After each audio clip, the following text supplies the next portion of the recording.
On January the 15th, the UK Parliament rejected Theresa May's Brexit deal with the EU by a historic 230 votes.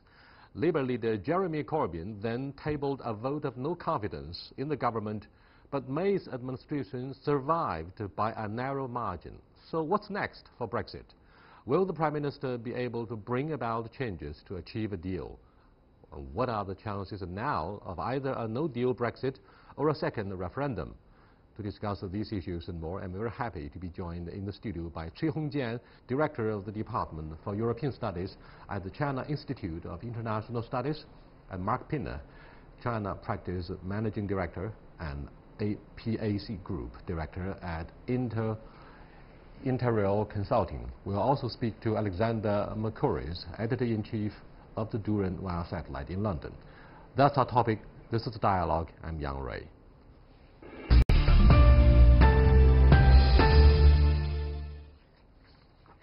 It's, of course, one of the front-page stories of the world. UK MPs voted 432 to 202 against the Brexit deal reached between the Prime Minister of your country and the EU. So what are your thoughts on the big margin? Well, it's more than expected. And it's certainly more than the government was hoping. I mean, they were hoping that it would be more around, say, the 100 mark, I think, and then there would be more of a case where they could say they could go back to the EU with a bit more, a bit more strength to say, well, we want some minor tweaks to try and get this through. Well, there's some tweaks, but this is quite large, so it's going to take a lot more work than that. Why do you think that we had such a big margin, the first of its kind in history? I think maybe two major reasons. One of the split of the Conservative Party. If we take the account, we can find out more than 100 member of Parliament in Conservative Party. They go to the same stand with the Labour Party or some other opposition party to fight against with Theresa May's government. Another major reason is, also we know that there is always maybe a battle line behind the Brexit process. Is how about the gaming of power between the government and the Parliament? So I think it's very, very natural for the Parliament to make some more trouble for this process. Then, Mark, what needs to be done to manage the crisis? Well, I think the government needs to find a way to bolster support. I mean, either they get something more substantial from the EU, so some almost like concession from the EU, or I think the government will also be looking to bring in support from the Labour Party, from Labour Party backbenchers and some of the other parties. Hongjian, do you believe Prime Minister May is likely to resign because of the internal crisis within the Conservatives, as you spoke of earlier, and of course because of the divided Parliament? So far, I don't think that it would be a very natural choice for Prime Minister May to resign from the Prime Minister, because as we know, this lady, I think she recognized very clearly that the commitment of the Brexit and to finish the Brexit process successfully would be a major, target for this lady and in her lifetime. And also another, I think, reason is once Prime Minister May want to resign from the position, somebody else could take the place. So I think now nobody wants to take the place. Let me cross over to Alexander McCurry for his thoughts on the latest. Hello, Alexander. Yes. Obviously, the European Union has been caught surprised, caught unprepared by the failure, which is a big margin. Now, why do you think Chancellor Angela Merkel refused to consider renegotiation? Well, I think that the Europeans have decided that if they start making more concessions to the British over and above those which they have already made, they will be reopening a lot of the structures of the European Union. If you look at this agreement that Theresa May has negotiated, she is keeping Britain in some form of customs arrangement with the European Union whilst simultaneously restricting freedom of movement into Britain. Now, that is already a very difficult position for the European Union because it goes against its principles of the four freedoms, one of which is freedom of movement. So I think for the Europeans to make more concessions of this nature on these sort of points to the British is going to undermine the integrity of the European Union, or so they fear, and might create more tensions within the Union itself between certain countries like Germany and France, which are very committed to the European structures as they exist now, and other countries like, say, Italy or Poland or Hungary, which might, in that case, agitate for more changes.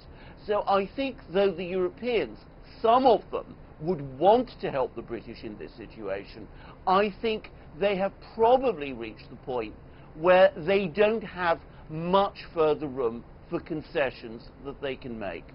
Thank you so much. Mark, up to 71 opposition Labour lawmakers have urged Jeremy Corbyn to swing behind the second referendum to break the Brexit impasse in Parliament. How likely is that happening? I think it's quite likely. I mean, they're exerting. I mean, if you look at the Labour Party MPs, the Labour Party membership, and even supporters, the vast majority want a second referendum. So I think there's significant pressure on Jeremy Corbyn to do this. I mean, it's really only Corbyn and his small group of supporters within the party that don't want a second referendum. So there is a lot of pressure on it. And I think Labour MPs, in particular, the vast majority of Labour MPs really would have real problems with their own consciences if they felt by some error from their side that a hard Brexit was allowed to go through. Hong Jian, what do you think of the second referendum and the prospects? I'm not sure, because so far, even yes, as we know, there are some more favorable conditions for the so-called second referendum emerging. Just like, for example, for the poll mentioned, showed that now there are more than maybe roughly 7 points. I mean, inquests. I mean, the people, they are in favor of this second referendum. But now the question is, firstly, who can take the responsibility to trigger the second referendum? Because once somebody wants to trigger this second referendum, which means that there will be some new maybe process in the law, in the politics, and which means that you have to deny the result of the first referendum. So I don't know. So for the politicians, for the Conservative Party, for Labour Party, who are brave to take the responsibility. Secondly, once there is second referendum, who can, foresee the result? Because just a very, very narrow margin, I mean, between the people who still try to leave from the European Union, another try to remain in the European Union. But for the first referendum, up to almost 49% of the voters who participated in this process were disregarded. And so there was a lot of anger for such a negligence. Let me go back to Alexander. The pound, the British currency rose in value in the wake of rejecting Prime Minister May's Brexit deal. Why? What was behind the rise? Yes, I think the hope or the expectation is in the financial markets and indeed in the business community that because the only kind of deal that can be done which would be acceptable to the House of Commons would be a softer Brexit deal than the one that Theresa May has negotiated, that the prospects of a no-deal Brexit, that is to say a Brexit without any kind of arrangement with the European Union, has diminished, and that it actually might result in a rather better deal from a business point of view than the one that Theresa May has. I have to say, I'm not convinced that's right. I think that analysis contains many problems, but it is the one that the markets are looking at the moment. And if you don't mind, if I could quickly touch on this point about a second referendum, certainly it is true that Mr. Corbyn is under a lot of pressure to agree to it, and certainly it is true that many people in the Labour Party want it. But of course Theresa May and the government are strongly opposed to it.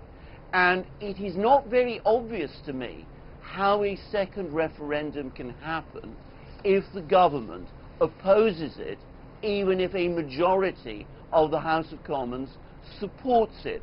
We come back to the point that was made before about this being a power struggle now between the government and the Parliament, and it's not by any means resolved, and it may not be realistically in any very short space of time. Thank you so much. That's Alexander with his analysis about the second referendum mark. And now it seems British troops stand ready to assist with the government in maintaining law and order in case of chaos were to take place. And now, since the no deal prospect has been brushed aside, what do you think of the emergency measures that may have been rolled out by the government to prepare for the worst case scenario? Well, I think everyone's hoping that it won't come to that. I mean, they sound quite extraordinary from a British point of view. Britain is used to a very stable, reliable government. So to then think that we need the troops on the streets to try and maintain order, or particularly at the ports, is quite something. I mean, we all think that the government will be able to manage this, but really, it's quite a shock for us to think. Even in the years of IRA, British people were known for being stable, calm, and quiet in the South in particular. Hung Jie, there have been many difficulties, and one of the biggest sticking points, I'm afraid, has been over what happens at the Irish border, the hard border issue. Right. Yeah, I think now it looks like from this deal, I mean, between the May's government and the European Union, the major problem is this so-called Ireland border, because it becomes a major focus and could be criticized by almost every party in UK. Also, we know that, for example, for this UDP, the partner for the Conservative Party in the Parliament, because this UDP is from North Ireland. But of course, I think that this party has a very, very strange attitude towards this process and also this issue. On one hand, this party supports the Brexit. On the other side, it insists that there will be some special arrangement between North Ireland and Ireland. So it gives a very, very big difficulty for UK and the EU to deal with it. But of course, at the same time, I think the major problem for this issue is European Union want to do something, maybe to make some control after the Brexit on the UK.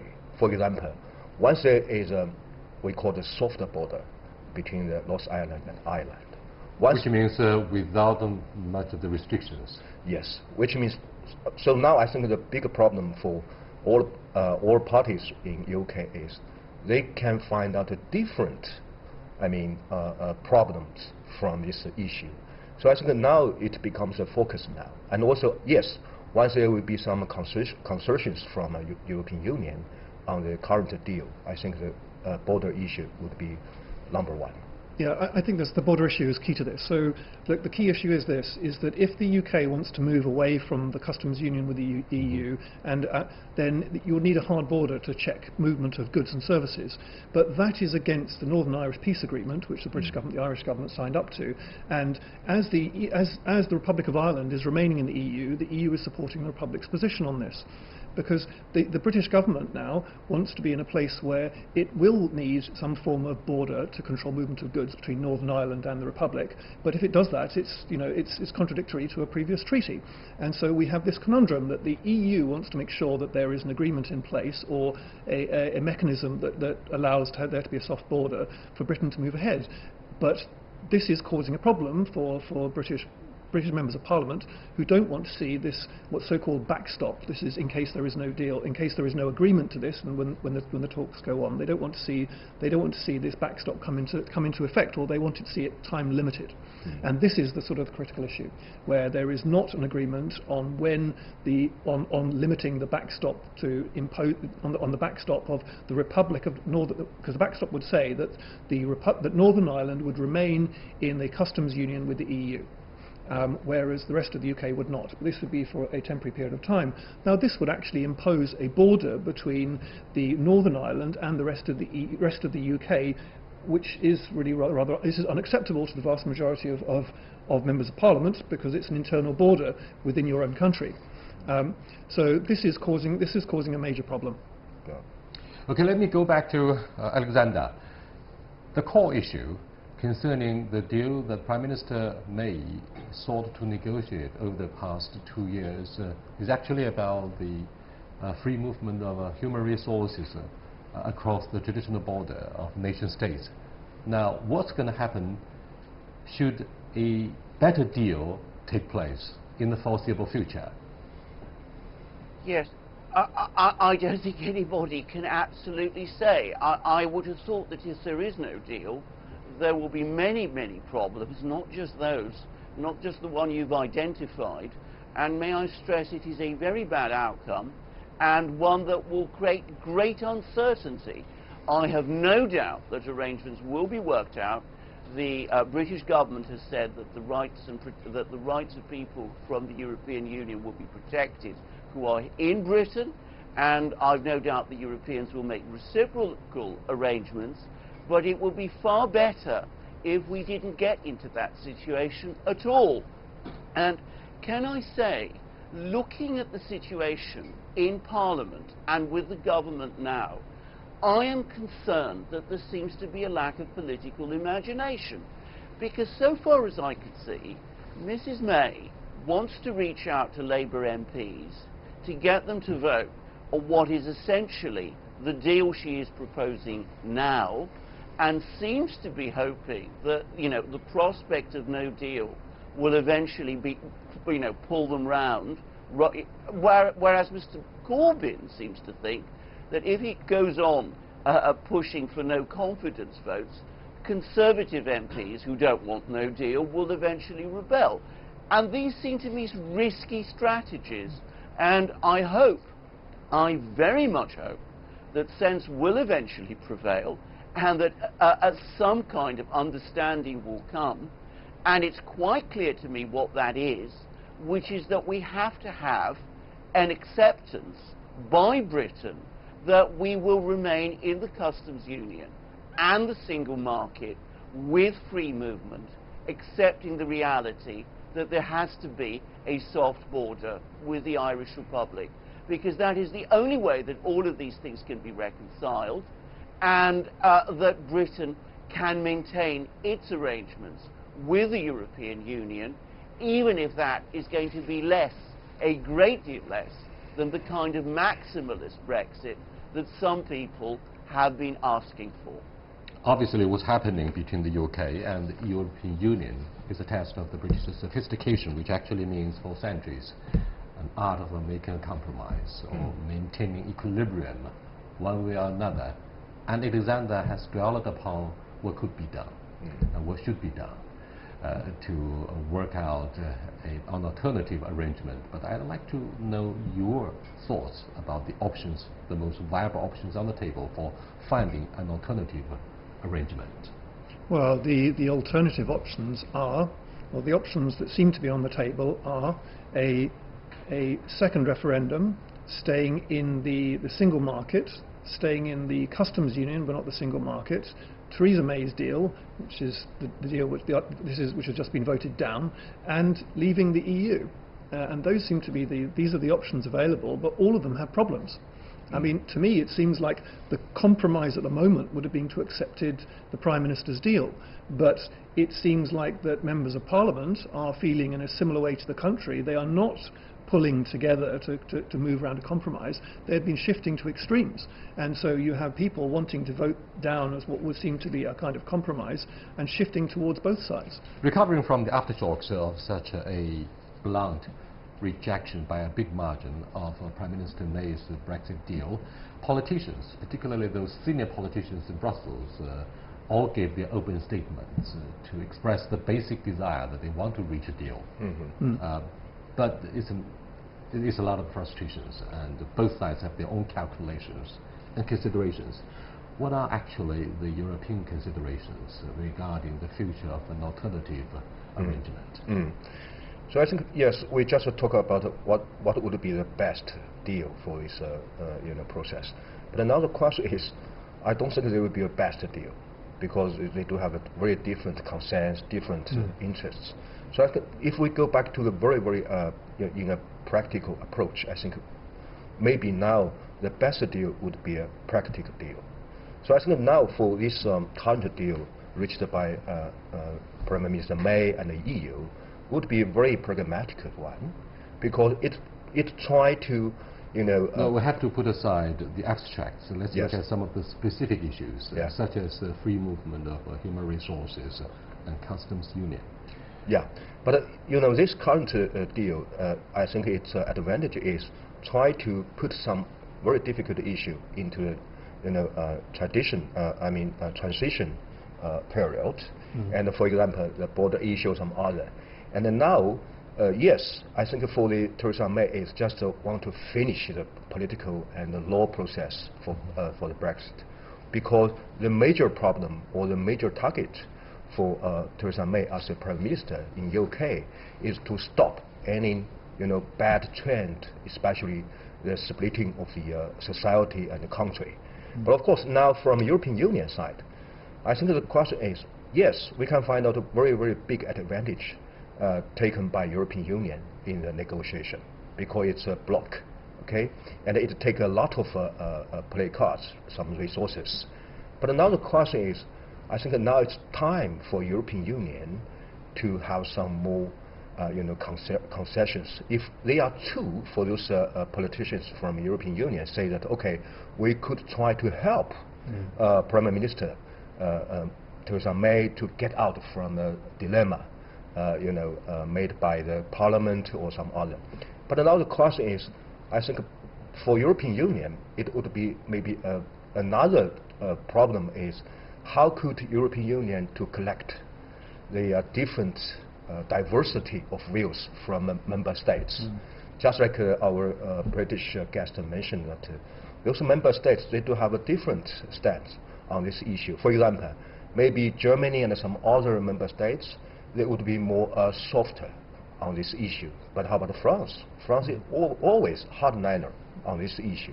But how could they collect all the issue and to find out the major consensus? But of course, I think for European Union, I think now it's time to review what's the position and what's the target. Once there is a no deal, scenario, I think European Union would be more sensible to get some more cooperation with UK. One very interesting issue is whether the UK would totally give a second thought and remain in the European Union. But let me go back to Alexander. The vote of no confidence. Yes, the vote of no confidence. So let me ask you this question.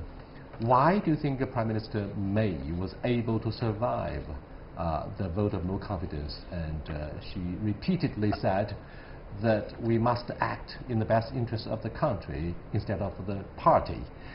In the two-party parliamentary politics, there's always the issue of political theatre across the aisle of the two parties in the Parliament, and Britain is no exception. What do you think of the bipartisan wrangling between the Conservatives and the Labour this time around? Yeah, the reason Theresa May survives is, I think, been identified by one of your guests, which is there is no obvious alternative to her within the Conservative Party. And of course, the Conservative Party itself does not want a general election at this time, not just because it fears that it might lose and that, you know, a Jeremy Corbyn-led Labour Party might win, but of course Theresa May herself has said that she would not lead the Conservatives into a new election, and unless she were to go back on that, the Conservatives would not be ready for a general election. So I think in this situation, though it is clear that the Conservative Party, a lot of members don't have much confidence in Theresa May anymore, in practice they feel they have to stick with her. So I think this business of the vote, the no confidence vote that we've just seen was, as you correctly say, a piece of political theatre, which I think Jeremy Corbyn himself, incidentally, was not particularly keen to play. He didn't seem to me to have much enthusiasm for it. He was pushed into doing it both by some people in his party and by Theresa May herself, who used the vote of confidence to consolidate her position after her defeat. Now, there are people in Britain, of course, who want to see Britain remain in the European Union, and that is what the whole idea of a second referendum is ultimately about. I said the government itself is opposed to it. There are suggestions by Theresa May of coming back with a plan, which of course was rejected by 230 votes. The suggestion that I made of Britain staying in the customs union and the single market and accepting free movement has the prospect, in my opinion, of passing the House of Commons. Thank you so much. I don't really think anything else does. Alexander, eventually the UK will have to be away from continental Europe, from the European Union. Does it mean the pursuit of a more independent foreign policy? What does that mean for its relationship with China? Will the golden days of the David Cameron government be continued as an important part of the legacy between the UK and the PRC? What would happen should President Donald Trump urge London to follow their policy of isolating China, restricting China's policy of industrialization? What are your thoughts on these important issues? Well, look, even the Brexiteers are very clear that they're looking towards a global Britain.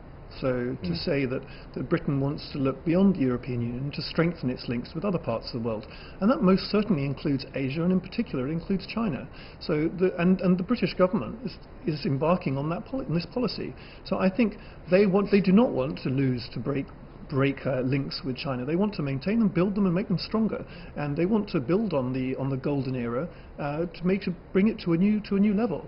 So Britain is the idea of the global Britain idea is not to entrench Britain domestically, but actually to expand its views. So I really don't think that they would want to restrict Britain by doing something like that. The United Kingdom is obviously caught in between. Is caught in the crossfire somehow. Not many Chinese are convinced that the UK will play the role of setting up a bridge between the United States and China on many serious issues. Very quickly, on a very small issue but of significant importance, the issue of Huawei. Right. Do you think the UK is halfway through and got a mixed feeling towards Huawei?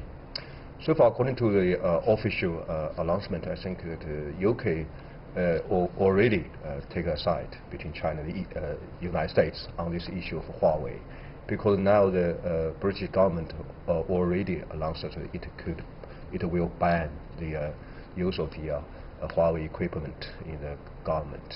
But of course, at the same time, I think that now, yes, Mark is right that UK tried to practice this global Britain foreign policy after Brexit.